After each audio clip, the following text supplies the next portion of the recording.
আসসালামু আলাইকুম, কি অবস্থা? সবাই কেমন আছেন? এই তো ডিউটি শেষ। আর দেখেন কত বড় একটা ব্যাগ। এই ব্যাগের মধ্যে কি আছে জানেন? হাসবেন। চা ফাতি আছে। আমাদের দোকানে যে চায়ের যে ফাতি, আমরা চায়ের মধ্যে ফাতি দেই না, ওই ফাতিগুলা। এই ফাতিগুলা মানে গাছের জন্য অনেক উপকার। আমরা বাসার সামনে মানে এই যে এর আগের বার হয়তো ভিডিও দিছি কিনা জানি না, মানে এর আগে মনে হয় ইয়েতে ভিডিও দেওয়া হয়েছিল। তো এখন গরমের কারণে সব গাছ টাছ মারা গেছে, এখন সামনে ঠান্ডা আইতেছে।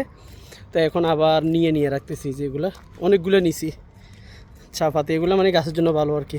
এখানে তো মাটি পাওয়া যায় না ওইভাবে, মানে এমনি গোবর টোবর গার্ডেন থেকে আনলে গোবর পাওয়া যায়। ওজন আছে, অনেকগুলো নিয়ে যাবাইছি, ডেলি ডেলি নিয়ে আসি। তো এগুলো এনে একটা বস্তার মধ্যে জমাইতেছি। ওই যে ওইখানে দেখেন, ওই যে হয়েছে আমার দরুমের সামনে। এই যে এখানে মানে গার্ডেন করবো আর কি। এখন আপাতত এমনি রাখছি, এখনও তেমন কিছু কোনো গাছ টাছ লাগাইনি।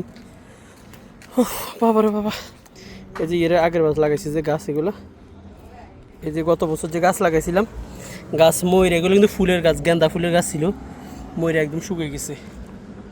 এই যে এগুলো, তো এখানে গাছ লাগামো আর কি নতুন করে। এই যে টায়ার, এটার মধ্যে লাউ গাছ লাগামো, এটা লাউ গাছ লাগানোর জন্য রাখছি। এই যে এখানে লাগামো আর কি গাছ। এই যে এগুলা লাগানোর জন্য মানে প্রসেসিং করে রাখছি।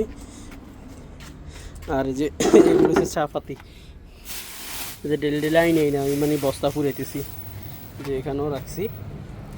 তো এগুলো ইনশাল্লাহ মানে আর কয়েকদিন পরে সুন্দর লাগবে। এই যে এখন কী অবস্থা, একদম এত সুন্দর লাগবে না, ময়লা টয়লা এক অবস্থা। তো এগুলো সবগুলোতে আমরা ইনশাল্লাহ গার্ডেন করবো, এখানে গাছ লাগামো, ফুল গাছ লাগামো। এখানে তো আগে অনেক সুন্দর ছিল, যারা আমার আগের একদম ফেজ যখন খুলছি প্রথম বছর, তখন হয়তো মনে হয় কয়েকটা ভিডিও দেওয়া আছে, তো তারা অবশ্যই বলতে পারবো। তো ইনশাআল্লাহ আবার নতুন করে আমরা গার্ডেন করবো। এই যে উপরের দিকে মানে দেবো আর কি, উপরে এটার উপরে গাছের দেবো। গত বছর এখানে লাউ গাছ ছিল, আমরা লাউ পর্যন্ত খাইছিলাম।